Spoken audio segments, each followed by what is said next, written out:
All right. Hey there. Good morning, everybody. It is just after 11 a.m. Central Standard Time here on Friday, April 1st. No Fool's Day today, guys. 2022, coming at you live from Bernie, Texas. Hopefully for not too many more months here. Soon to be coming to you live from Houston, Texas, H-Town. Anyway, hopefully you guys are doing all right. Had some movement, of course. Came into the end of the month. Bitcoin sold off. Looking at one of the alternate kind of those interior accounts that we've been looking at, basically, as we continue to talk about, Bitcoin rallied off the daily pivot into the daily R1 pivot and has pulled back from that. And now here we go, launching ahead again. I am actually long. I had to figure out where I'm long from. I had to go look at my trade here. I'm long from 44,379.50. So, so it's about 22, almost about $2,200 up on that. So that's good. Of course, I'm still short. I got short again from the euro at 1.10967. Last trade was really good. Went around 150 or 160 pips before rallying back up. And so we're long again. Going to try for that 400 pip move now. We'll see if we can get it. So, we may look at that chart today. Look at Bitcoin. I'll bring in my long-term chart, which I posted on Twitter, guys, if you follow me there. Or if you're in Discord with me, I posted it for you guys last night. The long-term chart looks good. It looks really, really good. I don't know. We'll see what else we got. I've got a few extra charts. If you guys caught me this morning on Scott Melker's live stream, I talked a little bit about SHIB and Doge. So we're going to take a look at those, and I've got a few others as well. So all in all, we'll have a lot of stuff to do today. If you haven't joined us, man, we'd love to have you here. Come on over here to TexasWestCapital.com. Click on that right there. And then join us. Tier 3 is where you get everything, guys. It's where you get all the education. You go in there, you're going to find so many great people who have really beginning to learn how to trade. There's a certain technique that we've been teaching over the last month, a little bit over a month now, in our Wednesday live streams for Tier 3. And, man, those members are just racking it up with that. I love it. So, if you join us, you're going to have access to those previous. We always record those and save them. And she'll have, direct links to all those previous streams we've done, as well as the Wyckoff streams we've done on Mondays and the Elliott Wave education streams that we do on Thursdays. So a lot, and there's so much more in there, just so much more, guys. If you ever join Tier 3 and you feel a little overwhelmed, don't. Just take a step back, deep breath. Feel free to DM me on Discord. And I'll let you know, what's the meat of what you should potentially be watching, no matter what you're interested in. And then from there, you can kind of decide what else you want to kind of pay attention to. I produce a lot of content every month, guys, and it can be overwhelming, especially if it's your first time on Discord. So don't just sit there and be overwhelmed and then, leave with this bad taste in your mouth. Talk to me. I'll help you get straightened up in there. And once you get used to it, you'll be fine. The information is all very easily accessible. It's all separated, so it's easy to find. So anyway, we'd love to have you there. Anyway, TexasWestCapital.com. All right, who's here already this morning? We got Blaze. What's up, buddy? Nevlusian's here. Hank's here. Data. Michael Williams. Andrew Bennett. Chanman. What's up, man? Broaska. Hey, what's up? ARM there. By the way, I love the Alf avatar that you have there. If you guys are as old as me, you know what Alf is. Alien life form. And that was the show that we did watch in the early 80s. ARM, what's going on? Stop bragging about how long I am. No, I just, I get flack sometimes from people. They're like, oh, you don't actually trade, whatever. Man, if you guys saw the P&L that I gave Scott just over the last 2 weeks, that I gave him on Wednesday, you'd change your mind on that. So I like to let you guys know where I'm in at and, when I'm getting out sometimes, if I think about it. Definitely not every single trade, but as I think about it. So, yeah. Tell you, Ryder, what's up? 83 Madden. Bianca, hello. It's good to see you checking in. Yeah, it's been a while.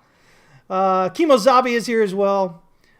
Let me see here. Oslo, what's up, man? Can we go long now, or is it too late? All that depends on what your, what are your goals?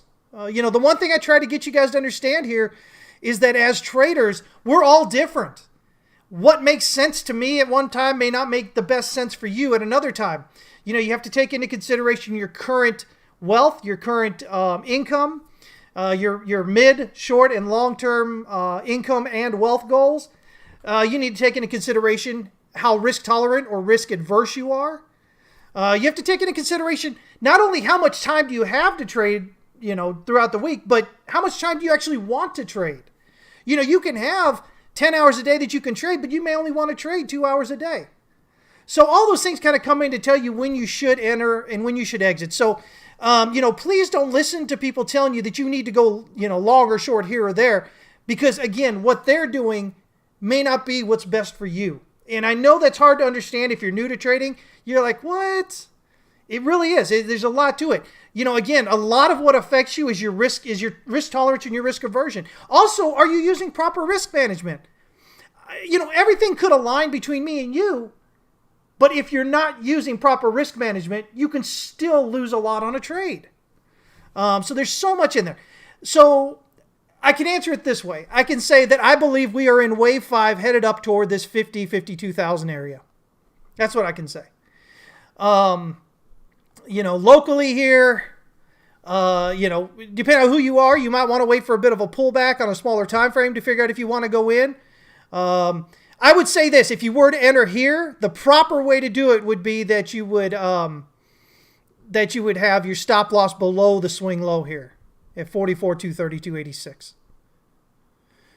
And properly, especially if you're a new trader or somebody that is not consistently profitable, if it were to hit your stop loss, you should not lose more than 1% of your portfolio. So if your capital account, if your portfolio is worth $10,000, then if you go long here and you put your stop loss right below the swing low here and it hits your stop loss, you should not lose more than $100.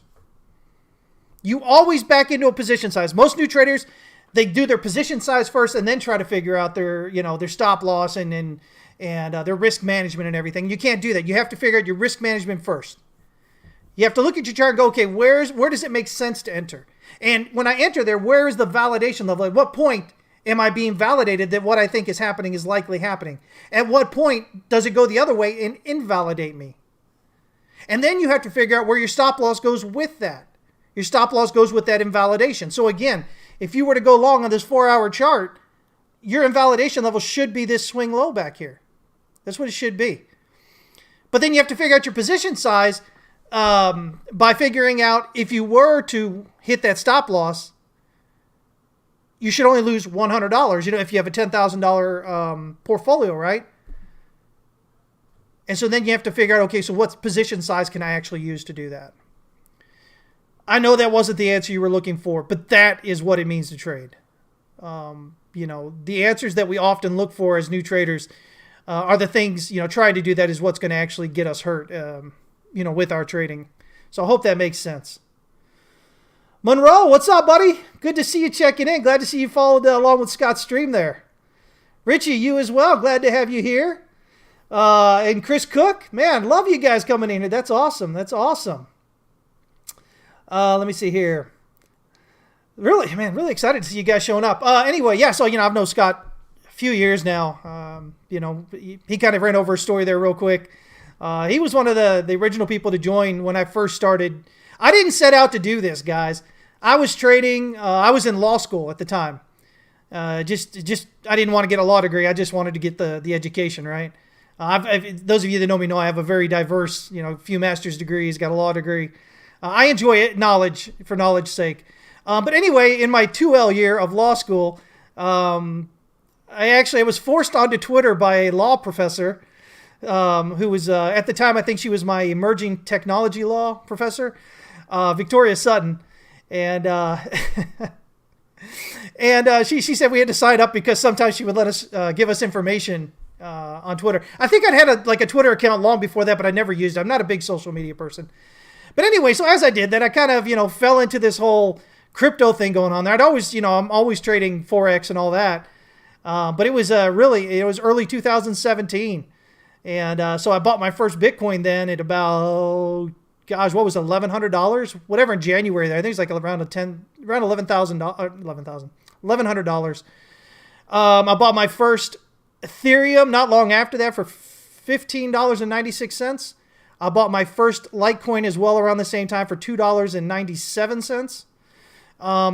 And then I went, then I discovered this whole crypto Twitter is so awful. If you guys were back there, man, you remember there was pump and dumps all over the place. People getting scammed left and right with their money with the pump and dumps and really bad technical information. And so I started posting a few comments, telling people to buy XVG there toward the end of May when it was, at the time I had bought it at 7 and 10 sats. And I was telling people to buy it, nobody's listening.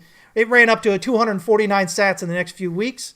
I held on. It came back. I knew it was going, I felt it was going higher. Ended up selling out in December of that year, not even at the top. I think I sold out at like 15 or 1,800 sats. I had bought XRP in March or April for about 6/100ths of a cent and sold out there. Average, it ran up to like 3.25. I sold out, I think, on average right around $2.77. Anyway, yeah, so, made these calls out there, and then people started hounding me about, wanting to, have some kind of group thing going or whatever. And so we started back then. Scott was one of the first ones in there. September 11th, 2017 is when we opened shop. And we've added so much more over the years here. I've really been big about education. I think you guys are going to get so much more out of actually learning how to trade. Because again, for the things I mentioned earlier, those things that differentiate us as traders and investors. If you don't recognize, if you don't understand what I said about that, I mean, if you don't really understand that, following somebody else's trades can get you into a lot of trouble. It really can. You've got to understand who you are as a trader investor, and that'll help you understand what charts you should be looking at, what time frames, how you should be looking at it. Again, if you've only got the time to trade, just a few hours a week, there's no reason you should be listening to somebody else telling you jump in on the 15-minute chart. You see what I'm saying? So what we try to do here, we used to do this twice a day, every day, guys, 5 days a week. I do this now twice a week, Tuesdays and Fridays, 11 a.m. Central Standard Time. And what I try to do is I try to talk about the macro picture. We're always talking about the dollar. We're talking about gold, silver, oil, all the big things that people look at, the stock indexes, what's going on with that, the news. NFP was released today. And so we'll talk about that and other things. And so, and then of course, we usually spend a good bit of time talking about Bitcoin. And, I discuss this with y'all because I know you have concerns. I know you have worries because a lot of y'all aren't really experienced traders right now. And you hear stuff from maybe some of the talking mouths there, talking heads there on crypto Twitter, and it scares you. And so we talk about the reality of it. What are the things that we're really looking for? And then I try and help you understand some volume price action analysis, some Elliott wave as we do that. So there you go. Alexandra, good to see you checking in. Let me see here. Oh, that was the answer you're looking for, Oslo? Man, I'm so glad. Most people don't. Most people get really hurt, really upset by that. But listen, guys, as I kind of mentioned on Scott's podcast this morning, his live stream, a lot of people ask, well, you're out here telling everybody how to trade. You're explaining to them how to do it. Aren't you worried that that's going to make it impossible to trade? No, these are the same things people have been talking about for 100 years, guys. And it's not any more difficult to trade now than it was then.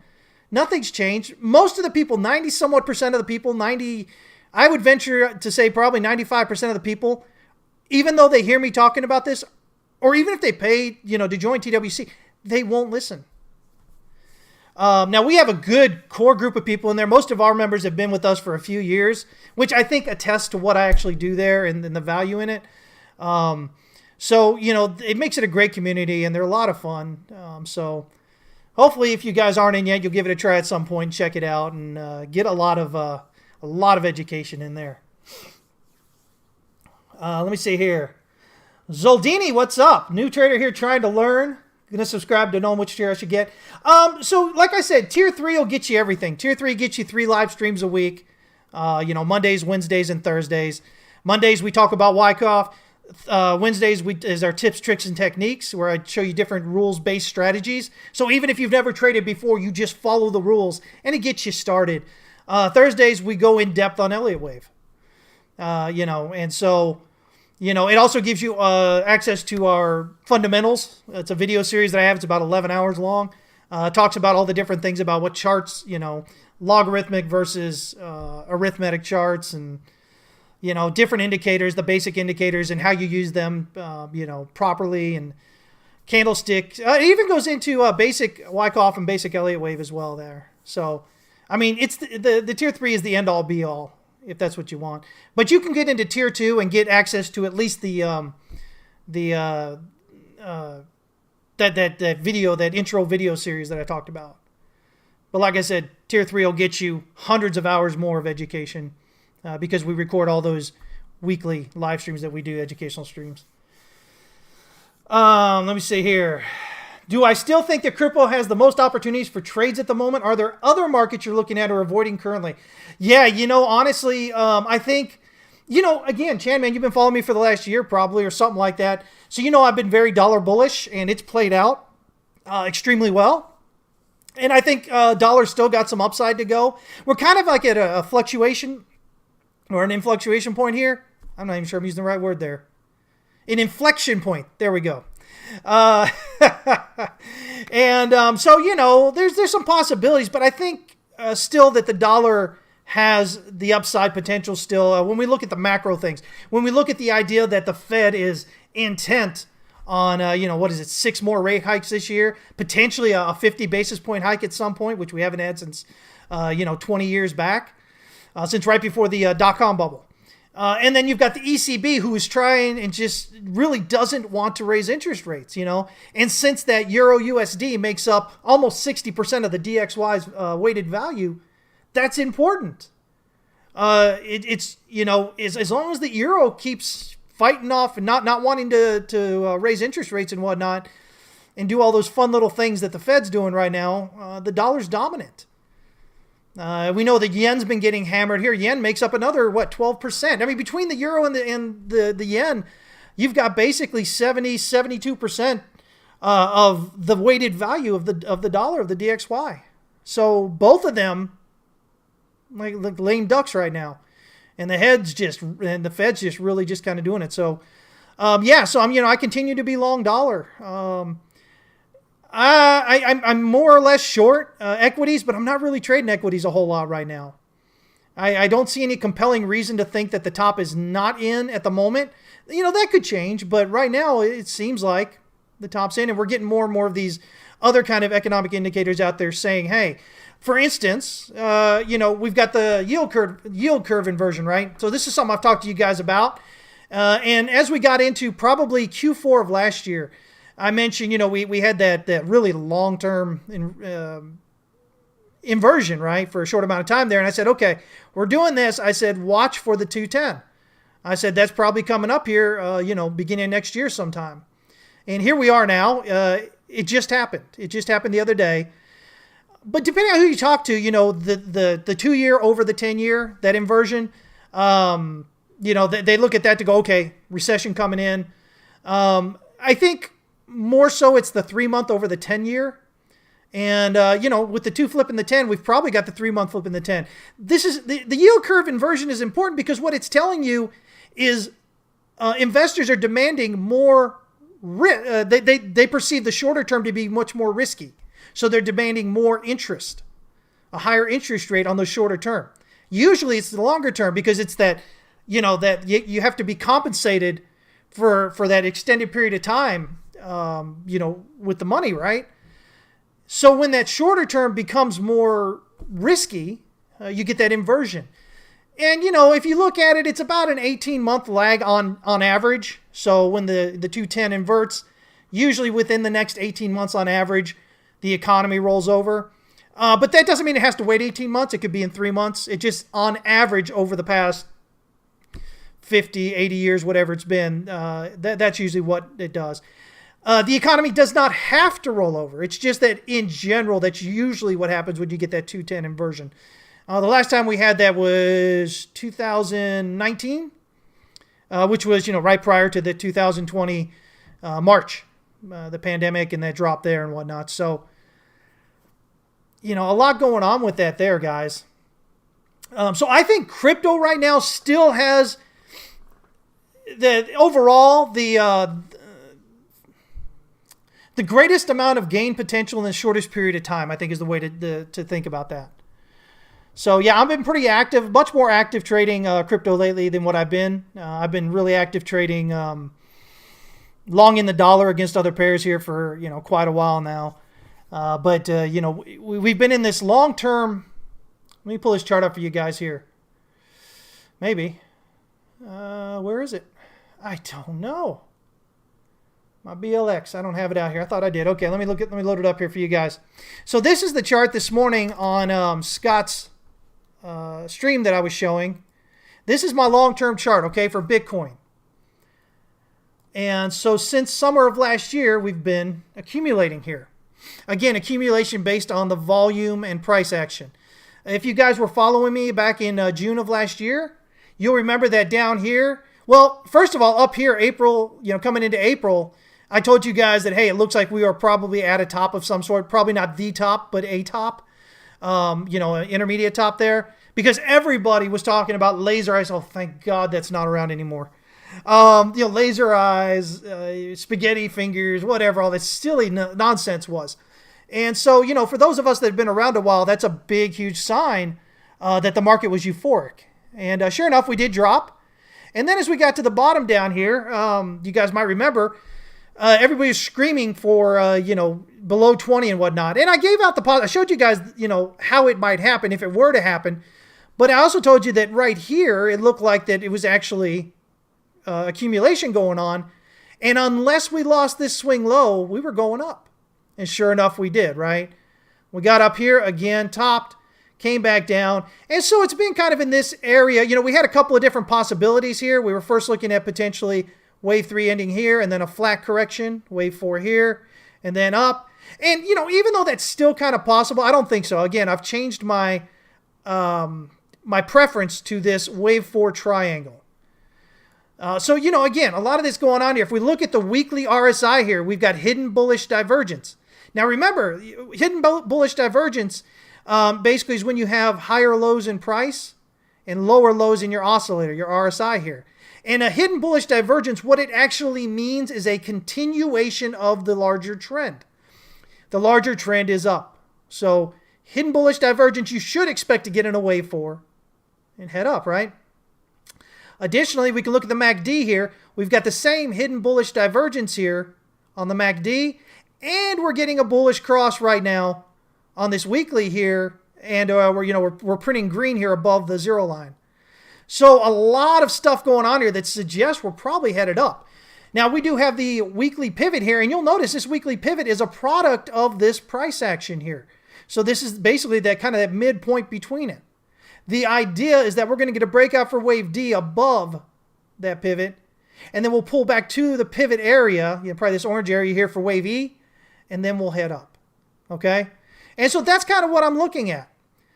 I think, if we look at this and, I don't know. We can probably look at this as a 1 and a 2 and a 3 and a 4 and a 5 here. And so most often what you get for a wave 4 is that it pulls back into the wave 4 of the lesser degree. So even though this is a triangle and it's actually, the orthodox end is actually going to be up here, this would be that wave 4, right? We did it over here. That's the 2017 swing high there. That's the 2018 December swing low. That's the end of the bear market there, right? And you'll see that this wave 4 actually pulled back into the wave 4 of the lesser degree here as well. And so, that's what we usually expect there. So again, whether you're looking at this in terms of Elliott wave, or you're looking at it in terms of Wyckoff, or you're looking at it in terms of pivots, I think it all kind of gives us that same we're headed higher kind of thing going on. Now, nothing's ever guaranteed, guys. Anybody that guarantees you that price is going to do one thing or another, stay away from them. Because either one, they don't know yet that they can't guarantee that. That makes no sense. Or two, they do know and they don't care. They're just trying to say what you want to hear so that you come follow them and they can make money off you as an influencer, or so that they can get you to buy something from them. If you follow Scott, I know a few of y'all said you're coming in from Scott. You'll notice he doesn't guarantee anything, right? And this is something that, again, that good traders, you don't guarantee, guys. You understand it's all about risk management. And the price action, everything can set up, and you can go, okay, it looks like we're probably going to do this. And then as it goes through certain validation levels, you gain more support for that idea. But at the end of the day, you still can't guarantee it.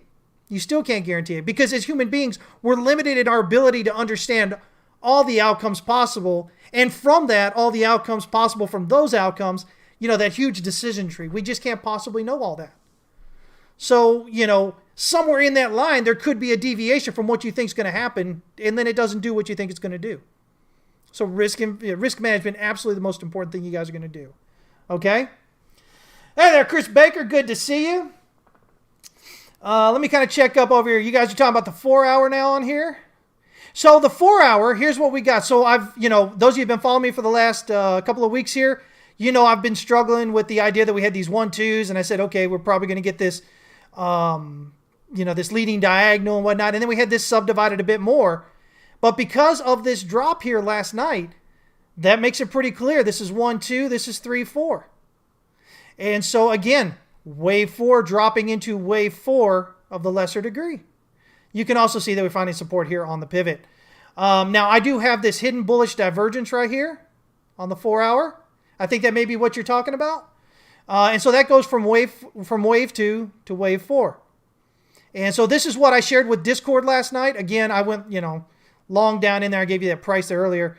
And I told Discord too. I said, listen, this is where I'm at. And we even, and during last night's BMA update, I kind of looked at a whole bunch of time frames, including the smaller ones. And I gave some suggestions on things they could watch if they want to go long, closer to where we were than waiting for these larger breakouts. But I told them, listen, what you really needed to do based on this count here is you needed to break out above 45,876.58 here. That's going to be your first clue that wave 4 is probably complete. If we break out above this wave B triangle resistance at 47,624.09, that's going to add confidence to your count. That's going to say, that most likely wave 5 is in progress at this point now. And then we've got that wave 5 target up here in this blue supply structure right around 51, 52,000 kind of area. Now, wave 5 does not have to end there. That is a projected target that most often is where you get based on where wave 4 is. But it could stop shorter. It could go further. But, again, there are no guarantees with trading. So we use, especially in Elliott wave, we use those targets that it most often goes to as our starting points for targets as they go. And then we go with it. So, yeah, definitely nice large hidden bullish divergence here coming off that. So continuation of this larger trend heading up. Let me see here.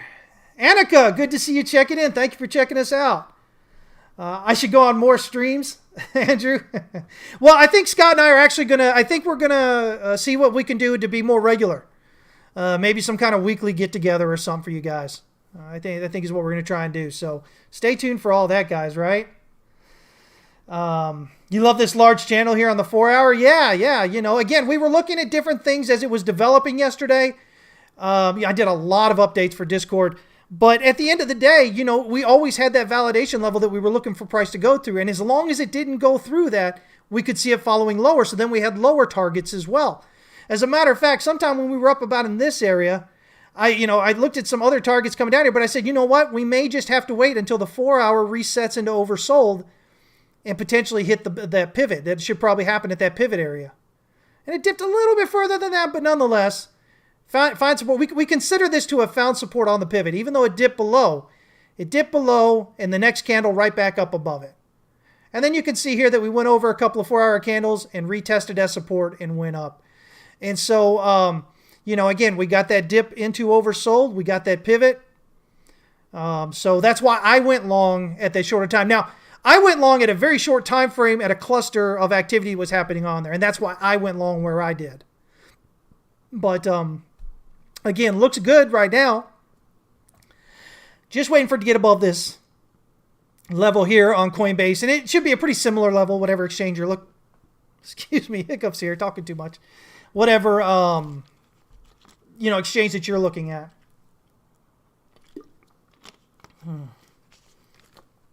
Let me see here. What's up, Hold? Good to have you, Hold Hal. Let me see. Let me kind of catch up here, guys. See what you were talking about. See if I missed something here. Tellurrider says it's nice that crypto still doesn't have wash sale rules as well. Yeah, that's always a great thing. Trading would be a lot more different with Bitcoin if it did. Wash trade rules here in the U.S. Basically meaning that you can't claim losses if you're getting right back in. So it's kind of crazy. And I'm just being very, very overly generalized about what it means, but yeah, it would make trading a lot different here in the U.S. if we had that. Do I ever think that wash sale rules for crypto will happen? I mean, I think it's possible. I'm not sure it will, though. Again, we only really have wash sale rules there with equities, and and then we've got pattern day trader rules with equity as well. But none of those things really, none of those things affect trading with futures. So if you're trading index futures, I mean, I get it, guys. I get it. You come out here and you want to find that little small cap that you're going to put in $5 and you think it's going to become $5 million overnight because something somewhat similar has maybe happened to one or two people. Guys, listen, the thing is, you're going to hear the very few times something like that actually happens. You won't hear significantly most of the time, where people are losing their money. So I think, when you go to trade, I think, especially if you're newer, what you do is you look for those things that are heavily traded. So you trade, index futures like the ES1 there, which is the S&P minis, or even the micros. You trade those things that have a lot of equity and have a lot of people in them. If you're in Bitcoin or if you're in crypto, you trade Bitcoin or Ethereum, something large like that.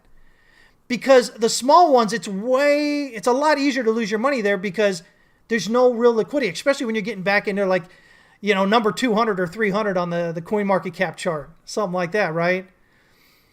So if and the way I think about that is, I don't think people that are doing that are really thinking about being traders, even if they say they want to be traders. I think they're looking for the one-hit wonder. They're looking to make that hit. It's going to make them a millionaire overnight.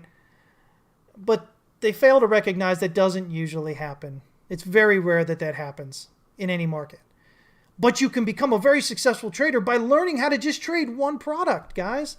You have to understand, I look at a lot of stuff here, but professional traders at trading desks with big companies and big banks and whatnot, often they just have one sector that they trade. They may just trade oil, or they may just trade pharmaceuticals, or they may just trade defense, right? If we're talking about legacy. And it's because that way they become very knowledgeable about that particular industry and how it moves, and they get a real flow. They live with it, right? If you're just coming into trading, guys, you're just trying to trade anything that you can trade, you're going to most often lose more money than you'll make. So my suggestion always to new traders is go for the largest, most liquid stuff to begin with, because it'll make your trading experience a lot better, because it's going to remove a lot of the nonsense that you're going to get with the much, much smaller stuff. A lot of people come in, they want to do penny stocks the same way. And then again, you can make money with them, but you're much more likely to lose, especially if you don't know what you're doing. So anyway, just some thoughts on all that.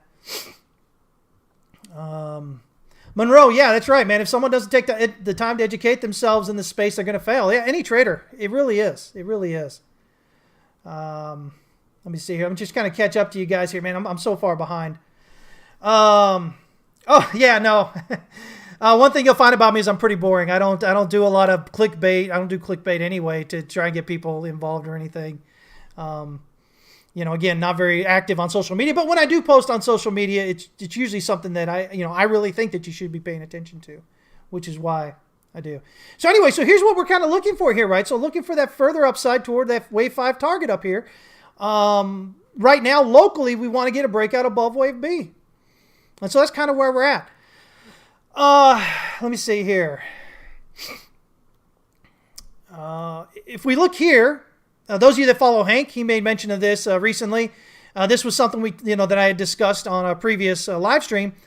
And you can notice that the structure here, it's the same from, basically topping out March, April, summer consolidation since last summer, and then kind of what we're doing here, but it's a different structure, right? So this is GBTC, which is your Grayscale Bitcoin Trust. So you're not actually investing in Bitcoin here, you're buying shares of the trust, but the trust holds Bitcoins, right? And so with here, you've still got the accumulation happening, a reaccumulation, but it's coming in the form of an A, B, C with a spring of the range. That's this drop down, rally right back up. And, again, with Bitcoin here, we've actually got higher lows on spot, right? So you have a different structure, but this says, hey, wave 4 is complete down here, wave 5 is in progress. And spot says, let me back there. Spot says, hey, we're still potentially working on the triangle. Now, here's the thing, guys. There's no guarantee this is a triangle. Wave 4 could be done here. This could be 1, 2. Wave 4 could be done here on a kind of a running flat here. Depending on how you want to count this coming down. I think the best count is still at this point ABCs everywhere. I initially had an issue trying to figure it out here, and then I looked really close in this area and said, okay, we can make it happen. But just because they're different structures doesn't mean that, it's not going on. Actually, what I think it means is, since you've got this, the trust here, printing this ABC done over here, I think it adds support to the idea, because that happened right here where we're getting a higher low off the spot market here, and I think that kind of adds support to the idea that we're that the bottom's in over here.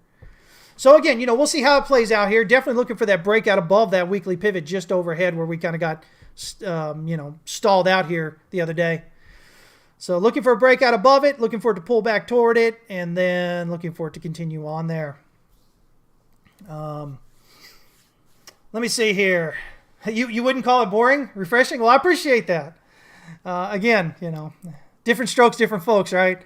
That's why I don't get a whole bunch of people following through. They don't want to, most people just want a sound bite. They just want somebody, to say what they want to hear, and then they want to have targets. They don't really care to learn, to understand how the markets are moving and why, which is actually what I do here, right? So anyway, looking real good with all that right now. Let's see here. Let's look at some other charts here. Oh, we didn't look at the DXY. Let's look at the DXY real quick here. Okay, so long-term DXY, guys, if you haven't seen it, I've got us bottoming out here last year. I gave reasons why here, including things like usually in the currencies markets, you're going to get your major reverses at the beginning of the year, in January, and that's where he has around January 6th. In looking for that, we were looking for initially we needed to break out above my wave 4 here. As you can see, we got that. And not only did we get that, but I want you guys to notice we actually retested it as support. Look at that. Broke out, came back, retested as support, breaking out higher here. So, if the count is correct, then we're probably looking up here for, I've got a wave 1 and then this expanded flat here as a wave 2. And I've got a wave 3 minimum up here at about 107.61. Locally, it looks like what we have here is A and then ABC for a B and then C. So it looks like we've got a flat correction for wave 4 here. We peaked out above the H1 pivot here, the 1 hour pivot, kind of pulling back a little bit. But we did, we broke out above what I have here is wave 4 resistance. So that's your first clue, kind of what we're looking for on Bitcoin, that first breakout. So that's going to be the first clue now that wave 4 is probably complete, but we want to see a breakout again above wave B at 99.369. And if we get that, then we have this minimum expected wave 5 target up here of about 100.5. And now, so that, like Bitcoin, will then probably lead to a pullback here to this wave 4 area. Back down here around, mid 97s or so. So that would get a 1 and then a 2 on that pullback there, and then we'd rally higher, I think.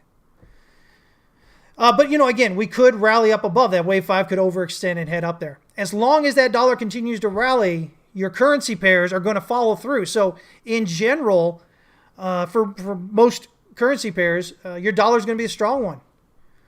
So, if you're Euro USD, you should be short if the dollar's rallying.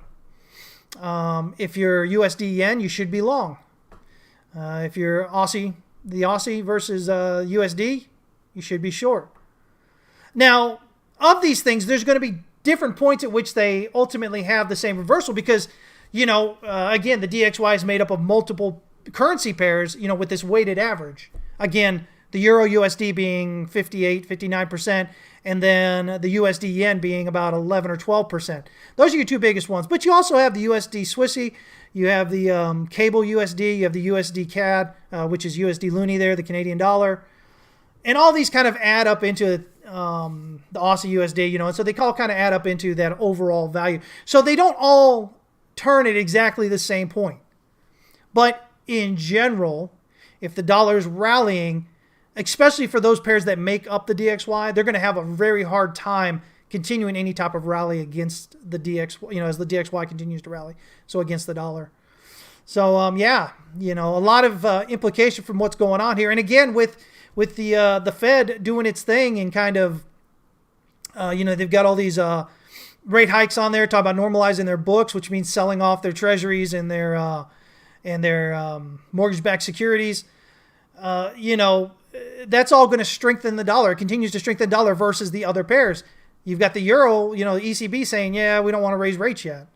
We still think there's a lot of work that needs to be done to make sure that things don't crash off if we do that, and everything dies off because of the pandemic, because we're still weak, is what they're saying, as far as their return back to normalcy, prior to the pandemic. So, yeah, it's what it is. Now, it's not that anything necessarily like your legacy or Bitcoin or cryptos, it's not that they necessarily trade against the dollar. So if there's a dollar surge, then they're all down. Really, the dollar is just a proxy for risk on in the market. If the market is risk on, then the dollar generally falls. If the market is more or less risk off, then the dollar generally rises. Now, the markets, the legacy, metals, crypto, whatever it is, they'll determine exactly when enough is enough, and they go, okay, they give into the dollar. So, it's not that the crypto follows legacy markets.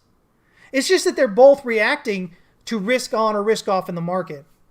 And even though they're both risk on takes to the market, they're not the same thing. Crypto is that newer market, people still thinking about all those great big gains they can make, the possibilities of running way up. And so people are going to be more bullish on crypto than they are going to be on legacy in general when you compare the two. For those that would actually trade either one. You got people that think that crypto's a joke and it's never going anywhere and whatnot. It is what it is, right? But those that would actually trade it and they think that both would potentially be good trades, they in general are going to choose crypto over legacy if they have to make that choice because of the newness of crypto and how big the gains still are and the volatility and the ability to make that much greater thing. Now, if you're just getting into legacy, you may be like, what are you talking about, man? Have you not been watching the last year? AMC, GameStop, all that kind of stuff. Yeah, I get it. But what has happened this last year, guys, is not normally what happens. And in fact, it's what usually happens when you get to the end of the cycle for legacy. You get these strong moves up. So, understand that if you've just come in and you think that's how legacy is, it's not normally like that. Yeah. Let me see here. How about 69,000 being the wave 3 peak? I mean, yeah, it's possible, but I don't think so. Again, for right now anyway. Now, obviously, if we were to pull back in a certain manner, a big enough depth with a certain characteristics to it, then I could revisit that. Sure. Until we break out above this swing high up here, yeah, it's possible that, I don't know, that maybe you could finagle a count here to give it a 3, 4, and 5. So now you've got a 1, 2, 3. And this is, ABC working down. Sure, you could. But I think once we take out this weekly pivot, rally above the swing high right above it here. So this is right around 52,000. What is this one over here? Yeah, right around just above 52,000. I think once we break out impulsively above that, I think that all but seals the deal here. What we really want to see is a pullback and a retest as support and then a continuation, and that'll give it even much stronger support for the idea that the bottom's in. But yeah, like I said, nothing's guaranteed. I don't necessarily like this count, trying to fit it in, especially on the smaller time frames. I'm getting to 3 up here. But, possible, sure. Yeah. I think we talked about that already, though, previously. When the last, earlier this week or last week? Andrew says, if we don't break out of the range, I think you're talking about the DXY, right? On this move up, are you worried about the upside? Are you talking, on the DXY? I'm never worried. I am never worried. I am a trader. Investments that I have are made at certain points. But day in and day out, I'm a trader, and it's all trading. I don't have any preconceived notions about what things are due. I look at the charts, I say, well, that's what it looks like. And if it doesn't turn out, then I figure out what it looks like the other way. And, I get in. So I'm not really worried about anything. But again, it's not simply do we, what if we get rejected here? Because, if this does follow this path and we get like this D and this E, well, subwave, the first subwave of this next, wave 5 up, or the subwave of the first wave, is likely to find resistance right here. So you get the move up. So you go D, E, and then you get 1, 2, and then 3. That's most likely what will happen. So, if it doesn't break out there, no, that doesn't mean, oh gosh, it's the end all be all and, we're all kind of screwed. No, not at all. Not at all. And by the way, this is not a timetable here. I've just got this thrown in here, guys, okay? I don't really talk about time a whole lot because, in the grand scheme of things, that's really going to get you hurt a lot more than anything else, I think. Because you get in thinking, oh, this has to happen in the next week or the next day. And, things can take longer to happen, right? Look at this right here. We've been doing this here since, if you think about it, you've got your preliminary supply right here back in January of last year. So realistically, and then the range forms up here, the buying climax up here in April. But even that, even if we just go for the buying climax, this range is basically a year long. It's over a year if you come back here to the preliminary supply that came in. So I don't worry a whole lot about time. I'm interested in the trade itself. So yeah. There shouldn't be any last minute trades before the tax deadline because taxes are based on either fiscal year or the calendar year. So for most people, taxes are already accounted for at the end of December. All they have to do is pay it. So it makes no reason to just all of a sudden cash out the day of and pay it. Now, though, for some people maybe if they want to pay it with that, but I don't know. I'm real kind of iffy about that. And then if you're a business or whatnot, you can choose to have a fiscal year, and that fiscal year is going to be any other time throughout the year, right? So the only reason I think that would be anything is if enough people decided to cash out, the day of or right before the day of, just to pay their taxes because, the taxes are due on April 15th. But as far as cashing out to figure out what your taxes are, that had to happen already at the end of last year. So, yeah. When I look at that, that's kind of what I'm thinking there. Man, Blaze, I'm glad to hear that about these latest EW sessions, man. Yeah, I thought that'd be a great thing if we run through the book together and kind of talk about it and have me explain it more and then show you on the charts what they're talking about and how it plays out. Yeah. Glad, man. Let me see here. Merrick, hello. Good to see you. Wytech. Does that say Wytech or Wittick? You're looking Hex against USDC? Let's see here. Yeah, I guess we can probably look at that. Let me find a good chart to make a copy of here. Yeah, it looks good. In general, guys, my thought right now is that we've got upside, basically. In general, overall, alts, Bitcoin, everything, I think they're all kind of the bottom's in for basically for all intents and purposes, and we're heading up. Now there's always those that they kind of buck the trend. So for instance, in 2018, as Bitcoin was coming down, BNB was rallying, right? In 2019, when Bitcoin was coming down, Link was rallying, right? So there's always the outliers, but in general, I think that there's a lot of good evidence that the bottom is likely in, and we can kind of be looking for that higher highs overall. Looking to buy the pullbacks versus selling the rallies, kind of idea. Oh man, there's just on that. I forgot I got 3 charts on here. There we go.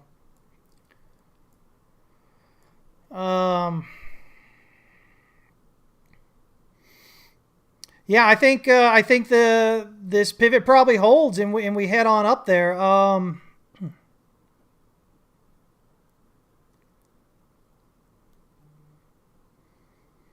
Yeah, I think so. I think we kind of head off there. Let me see here. Let me throw this channel on here and see kind of where we're at with that. Look at that. That's pretty nice. Oh. Why is it on that other time frame? There we go. That's what I'm trying to do. There we go. All right. So, I mean, I think this is beautiful as it sits here at the moment. So, generally what I look for when I'm looking at pivots, guys, oops, there we go, is if we're coming in sideways between the pivot and the R1, I look for either a rally up the R1, a retest of the pivot, and then if it breaks out above, we should be headed higher. If we break down below the pivot, we look at the S1. As long as we can rally from there and break back out, we should be good to go. If we break on down further, we're probably heading down further. Sometimes when you get in, instead of going up to the R1, you kind of pull back to the pivot, you retest, and you head up. So yeah, so basically I'm looking for a breakout of the swing high up here, this 16.5 basically, 0.165 kind of area. I'm looking for a breakout above that. If we look here, always look left. Look at this, guys. Generally in this area here. Resistance, support, resistance. Even though you have the wicks down here, still support, right? So this is a great flip here. So if we can get above that, I mean, the first thing you're going to look for is right here at 0.18, where you've got this high volume node. But man, especially if you can break out above that, that all of a sudden becomes support instead of resistance. And you look for that rally up to this next swing high up here, minimally, the 22, right? I'm also interested in this supply structure up here. This is the 8-hour. Let me jump to the daily real quick. Yeah. And then so you break above that, and I think you look right here at the supply structure that's actually in this wick up here.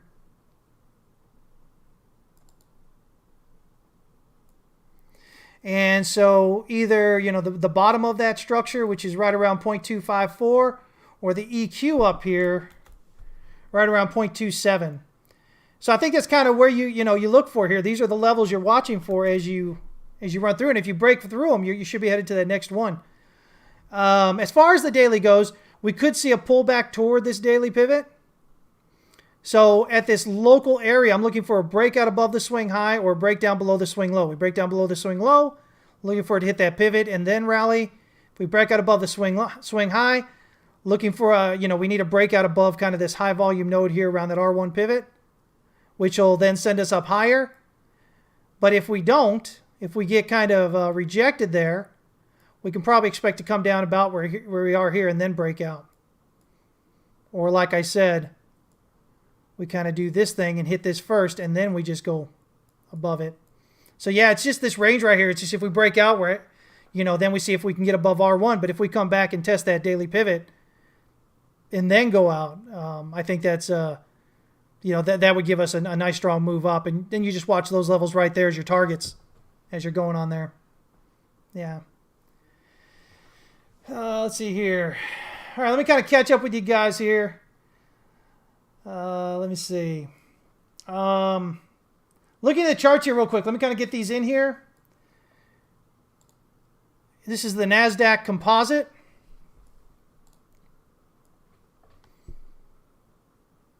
Let's see here. So, looks like wave 2 is complete there.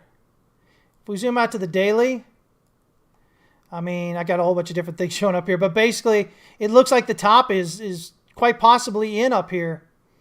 Right there around 16,212. And so, yeah, it looks like the top may very well be in there. We've got new daily pivots now for the month. So obviously if we're getting an impulsive breakdown below this pivot, that should signal that, hey, you look at least at the S1 for your target, and then beyond that, the swing low. But it sets up that breakdown below that swing low. You can see that we pulled back into this demand structure right here in this wick from the 5th of March of last year. So you're not just looking for a breakdown below this, you're looking to get below that demand structure there. You're looking to get below this wick here. That really should set off, a larger move down, and really should add a lot of confidence to the idea that wave 2 is probably complete. Okay? So, yeah, you'll have to tell me which S2 pivot you're talking about, what time frame you're looking at. Let me see here. If we look here at the S&P, these are the E-minis here. Again, locally, looks like that wave 2 is done. We're about to break down below this high volume node, this pivot. Might get a bounce first. Looks like 1, 2, 3, 4, 5. Probably rally back up here to around 45.80, 45.85, 45.90. This area up in here. I guess it's maybe 45.77 to 45.90. So, probably be a 1, 2, and then break down on that. Drop down below 44 and 75 cents is going to be the first clue, the first real clue that wave 2 is complete. Dropping down below wave B here at 41.2950 is going to add confidence and signal that wave 3 is likely in progress down here toward, down here toward this 39.06 or lower kind of level. And finally, we always look at the Dow Jones as well, because remember, each one of these indexes is made up differently, right? So your S&P is really tech heavy. I'm sorry, your NASDAQ is your most tech heavy. Your S&P is pretty tech heavy, but it's still got some other stuff in there. And then your Dow is much more broad based. So they're going to sometimes look a bit different, but in this case, they're all agreeing. They're all breaking down. The Dow having fallen below the 1 hour pivot there. Again, looking for, a drop down below wave 4 here at 34, 341.81 to be that first clue that wave 2 may be complete. Dropping down below the wave B triangle support here at 33, 245 and 14 cents. Again, is going to add confidence to the count and suggest that wave 3 is in progress down here toward 29.305. Down there toward that. Oil, man. Everybody, we got everybody talking about oil still. Oil $300. It ain't happened, I don't believe. We continue to look at the top being up here at around 130 and a half. This is WTI, by the way, guys. The all-time high was on July 11, 2008, up there at 147 and 27 cents. Look at that date. Notice that was right there as that great financial crisis was really getting going. And so here we are again, looking like we want to head down here, right? Larger term picture. If you take a look at that larger term there, this was that May 2020 first time ever closing below zero. I couldn't even see it happening. I had a target of like $8 and then $4, if you guys will remember. I don't know anybody that was saying, yeah, we're going negative with that. First time it's ever closed negative. It went all the way down to like $42 below zero. Closed at around 30 something. And, so what does that mean? That means people were actually paying you up to $40 a barrel for you to take that from them. Because WTI, Brent C, you don't have to settle those contracts. With WTI, you have to, if you're holding that contract at the end of the contract term, you have to take possession of that oil. It's physically, you have to take possession of it. And at the time there, 80 somewhat percent of the world's capacity, storage capacity was taken. In the U.S., oil is sent along pipelines into Cushing, Oklahoma. That's the hub. And that's where you usually do your storage. It was all taken. So a few enterprising individuals did exactly what I said was likely to happen. And they found some oil tankers, and so they bought these contracts at these lows, right? They bought the contracts, from the people at the lows, took possession of the oil, put it on the tankers, and set it out to sea for 8 months, 12 months, and then they started selling. So they literally got paid to make money. Now, it was hard to find some oil tankers at the time, but those that were able to, they made a ridiculous amount of money. They were paid, upwards of $40 a barrel to take that oil from these people who were holding it. And they used that money then to finance the lease on the oil tanker, keeping it out at sea there, and then came back and sold it for pure profit. I mean, it was just an amazing trade. It was a good thing to do if you were adept to do it. By the way, that all happened because usually airlines, cruise ships, whatnot, take the most of that oil. And they do it a lot there in May, ramping up for the summer and in the fall. And that was the pandemic. Everything was shut down. Their business dropped drastically, and they didn't need it, so they didn't take it. So people were stuck holding it. So yeah.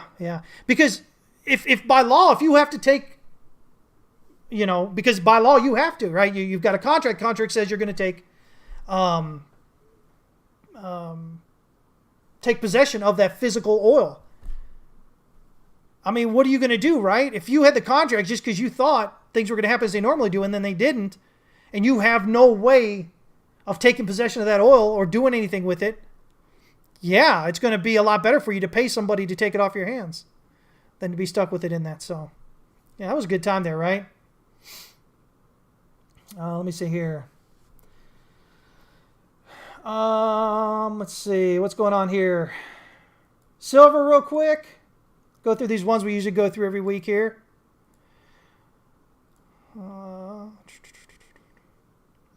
Again, silver, I still think we're wave 2 up here, headed down below $10.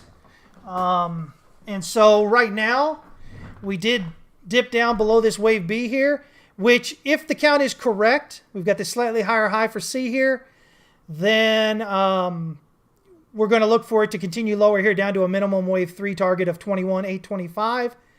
But it's also possible that maybe wave B is printing a flat here, so A, B, C. And in that case, price should rally at least up to where wave A is here at around 25.26 or so, or maybe up here to the pivot, the descending channel resistance. But nonetheless, that should be it overall, right up into this area maybe.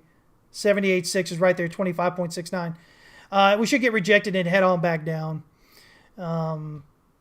Again, silver did the whole long-term structure here. This is back here from August of 20. Look at that, guys. Still within this from August of 20 up here.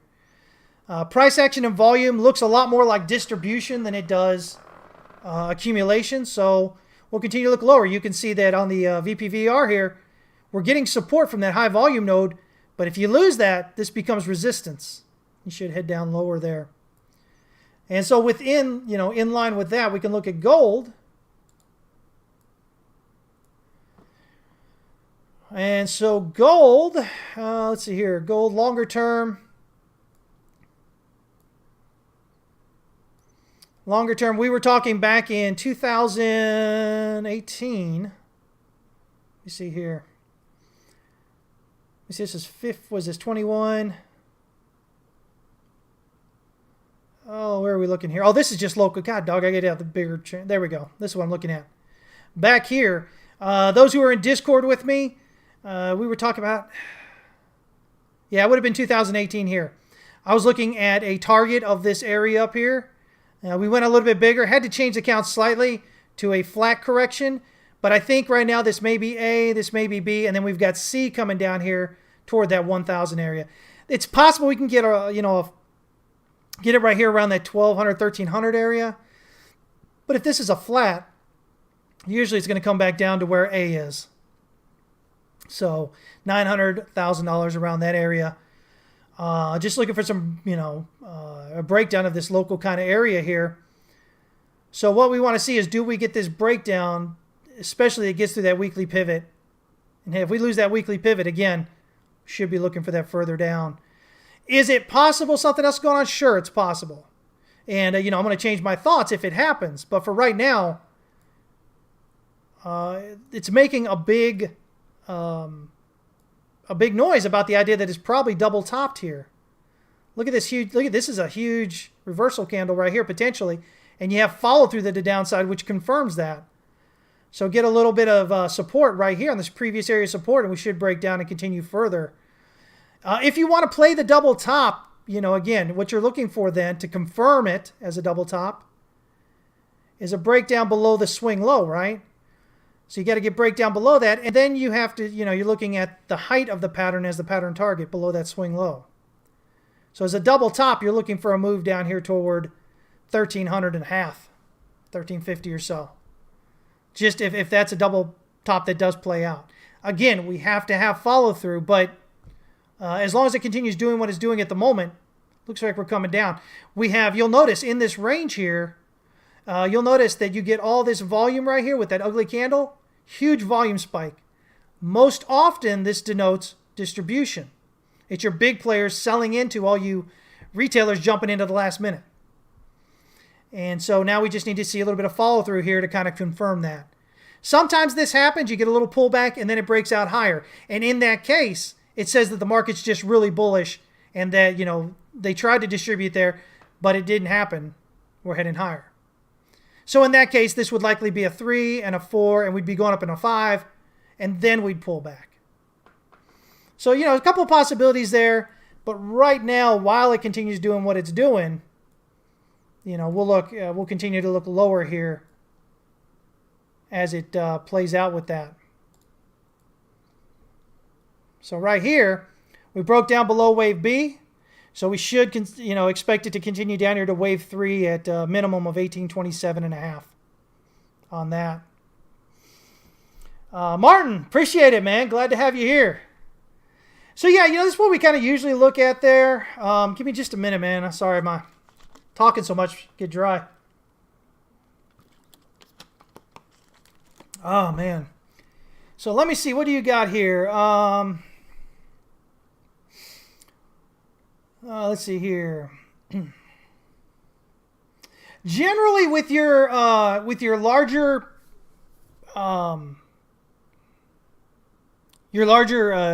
cryptos, they're often going to follow pretty similarly to Bitcoin.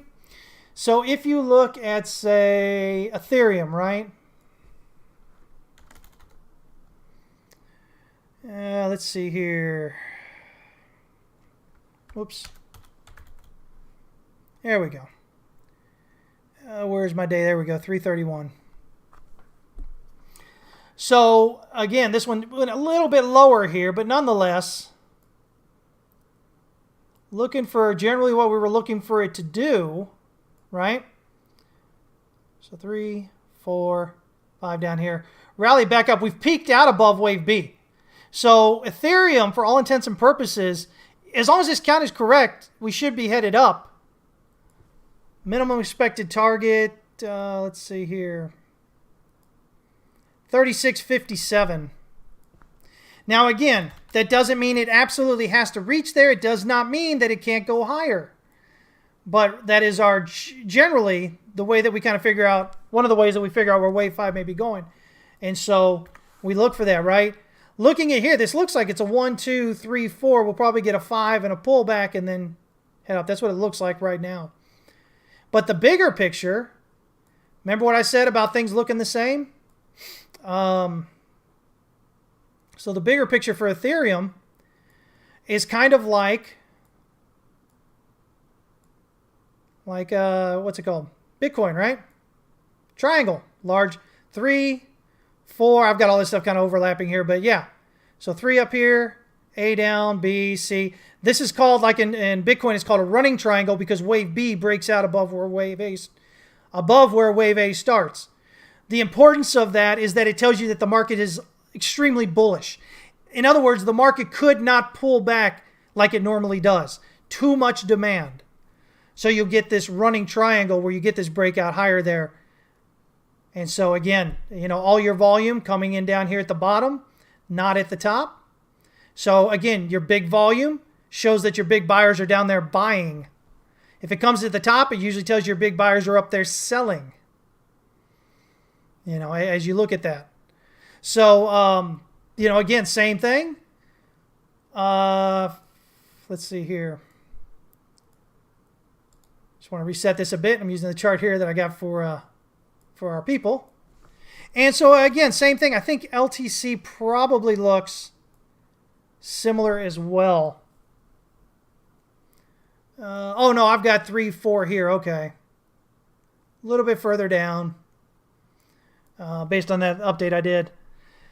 Yeah, so looks like it made it's peaked out above the initial target, the initial 125.42 resistance. So now we want to see it follow up through wave B there, 134.11. Yeah, I don't see the triangle on this one here. But I do see 3, 4.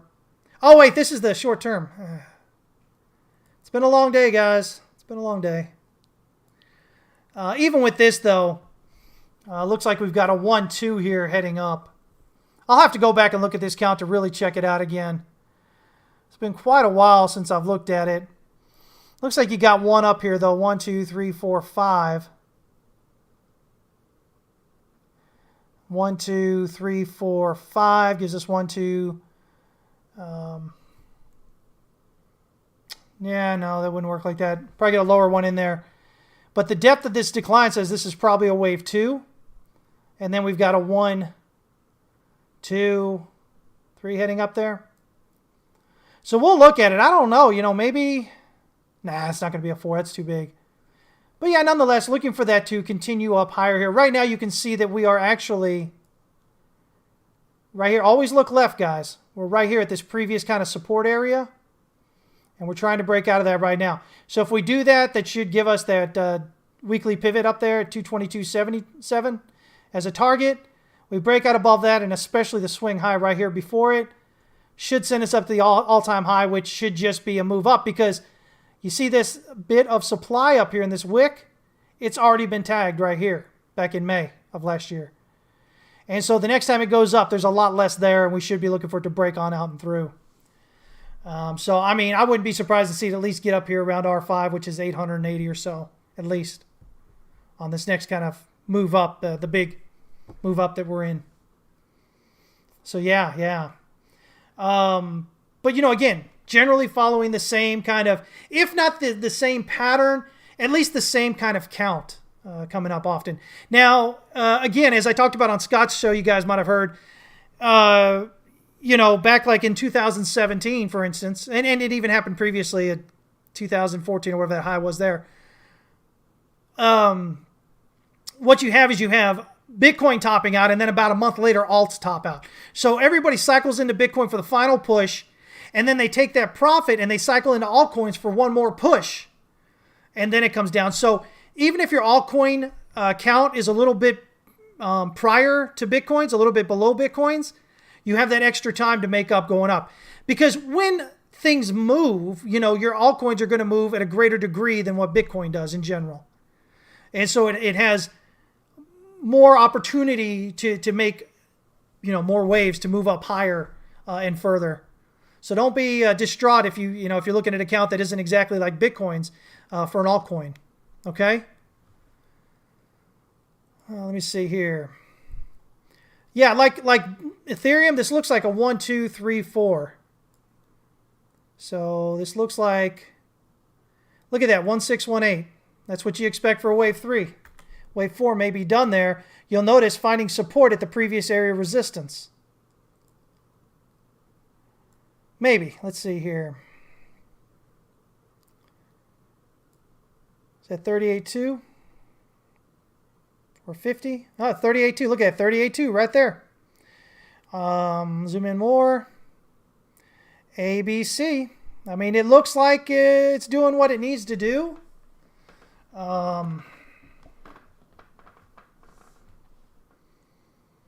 Yeah.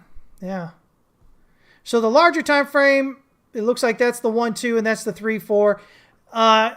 Better, some of the things you can also look at here. I told Discord when we were pushing up here, I said look for the pullback to the pivot, the 15-minute pivot. Same thing I said about Bitcoin last night. You look for that pullback to 15-minute pivot. guess that's where I talked about maybe breakout and come back and retest this support. As you can see here, just wicking down into this previous area of resistance. And we should break out. If we're getting a breakout above, let's see here. 40, this is the swing high right here. 46, 662.84 here on Coinbase. That should, I can't talk. That should suggest that we're heading up higher there. If this is a wave 4, then wave 5 has an expected, at least, with this 15-minute pivot where it should be now, has a target, a minimum target there of 47,261. 47,261. And so in that case, of course, we get the rally up. We'd expect the pullback and then the rally higher there. 38.2 is the 15-minute pivot. 50% is this high volume node here. So again, if the count is correct, and that's a 3 and that's a 4, we've got a 5 up here to around 47,260. If we can get rejected there, we should expect price to pull back to either 45,738 or 46,093. And then we'll be looking for a breakout higher. That'll give us a 1, 2. And again, I'm giving you extension here, but we got to wait and see how far it actually goes. I'll pull it back to the 50 to give us a minimum target. Minimum wave 3 up here. Look at that. 50,630 and then 51,784. Again, I told you we're looking at 51, 52,000 area. So this would overextend our wave 5 target, which is 59.15 potentially. So again, getting up in there, it aligns well with it. So that's what I would be looking for. Up, down, up. Sound good, guys? Let me see here. Let's see. Teo, what's up, man? I'm almost done, man. Andrew asks, so with the Dow NASDAQ possibly looking at a lower wave 3, how do you feel this will move Bitcoin? Correlated or maybe a separation of the markets? I think you came in late, Andrew, because I already talked about that earlier. No, I don't think Bitcoin moves according to what's going on with the Dow or NASDAQ. They both move in accordance with risk-on or risk-off attitudes of their respective markets. And because Bitcoin is what it is, newer, much greater returns possible in shorter periods of time, et cetera, people tend to stick around in that market a bit more. So they're going to need more convincing that overall economy may not be all that great and going to risk off. So I think you get a lot of people moving from legacy into Bitcoin probably. And that's similar to what I talked about with Bitcoin reaching a high. Everybody cycles into Bitcoin, then they cycle out at that all-time high, and then they cycle into alts for one more all-time high on alts, and then they're done, right? It's the same thing we'd be doing there. Let's see here. USD CAD.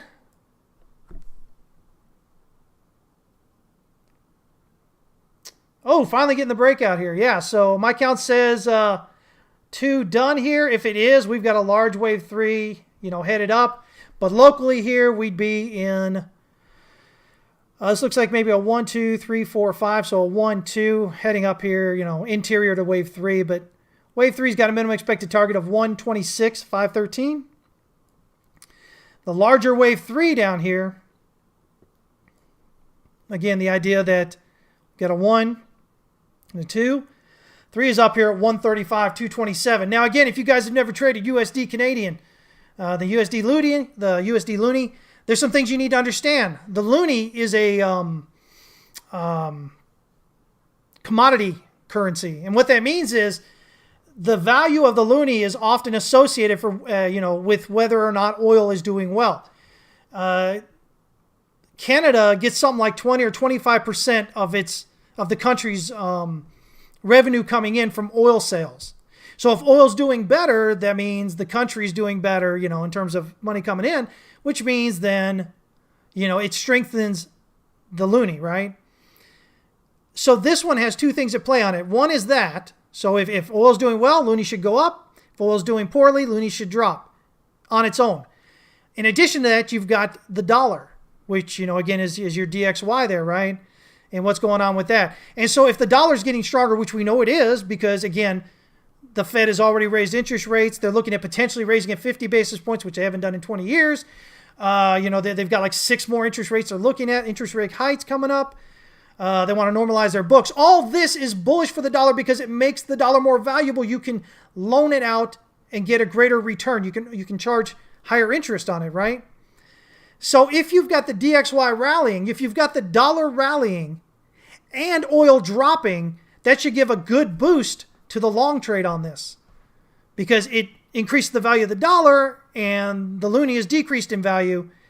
So again, the pair itself should rally pretty well. So yeah.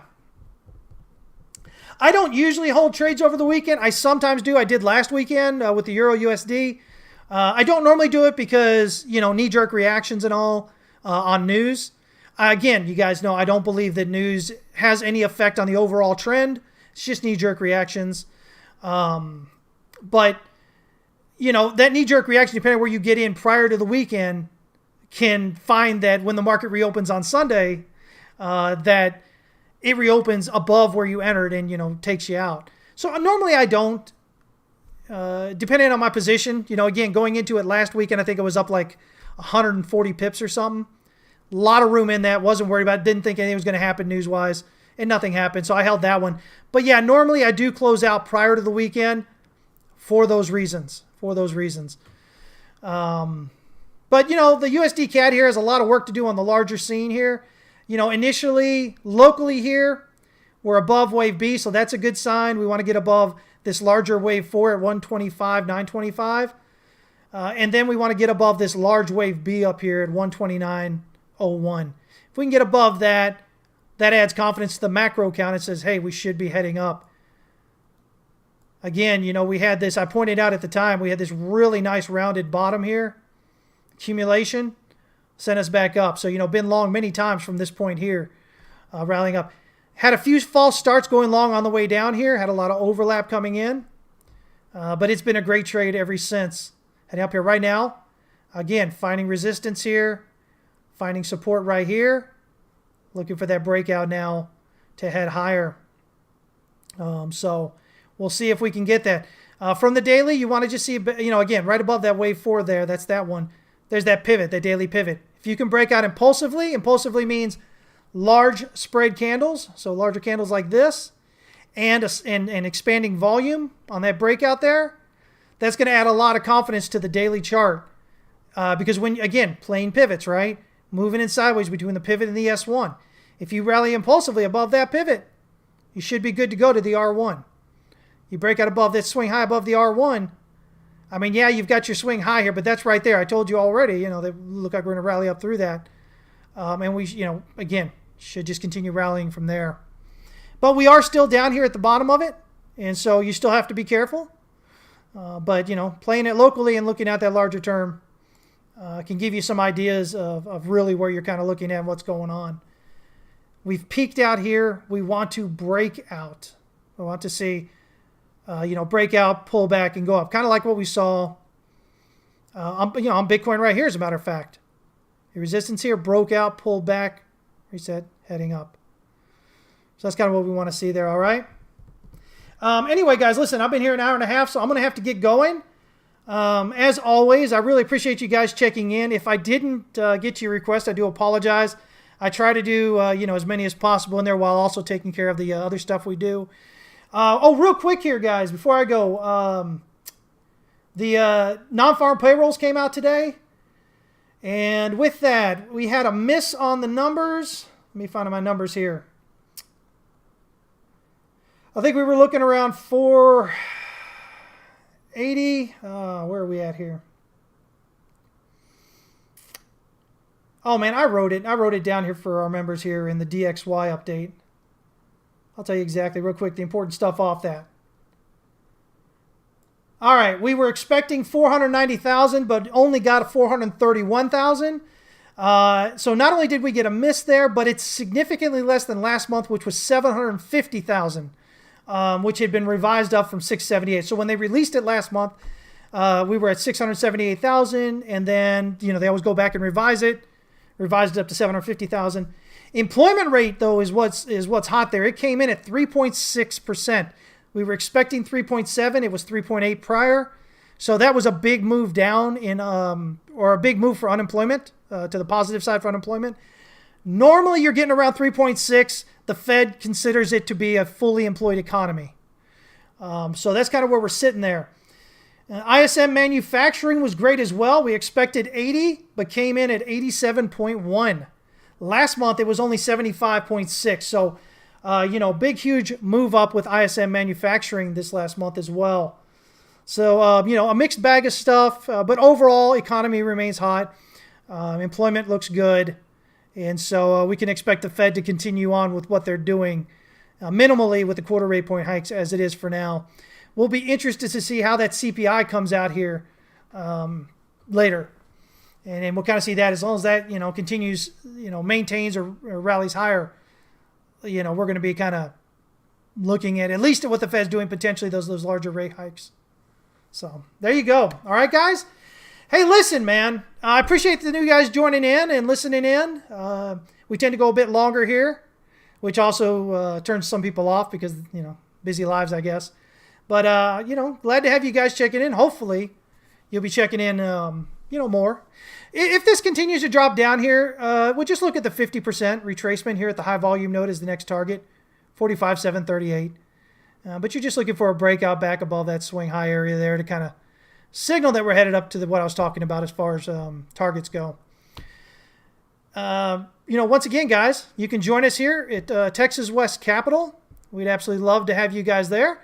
If you want to join, you just click this link right here. It takes you to our other site, howtotradetowin.com. And again, that'll tell you, if you scroll down that first page, it'll tell you what's involved in each kind of thing. We can just do it right here real quick. Let's see here. And so it kind of tells you what you've got going on, the comparisons and the different ones and whatnot. But we'd love to have you in there. You'll learn more in a month here than what you'll probably learn easily in a month just doing free stuff online. It's too easy. A lot of misinformation, guys. A lot of, outright lies. And sometimes just misunderstandings, people just parroting information that isn't correct. So even if you just did it for a month, man, you'd be really set up here, I think, above what you'd be anywhere else. Because I do this based on when I first started. And, I didn't have access to information like you guys do. I started back in 95. So, yeah. But I see all that information's out there now, and it's just really awful if you're brand new and you don't really know what to believe, right? What's really true or what's not. So anyway, we'd love to have you there. If not, join us again on Tuesday next week at 11 a.m. Central Standard Time, and we'll be doing this all over again. Like I said, I think Scott and I are going to get together and see if we can hammer out a more regular schedule, because that was a lot of fun. And hopefully you guys have joined as well. I hope you guys have an amazing weekend.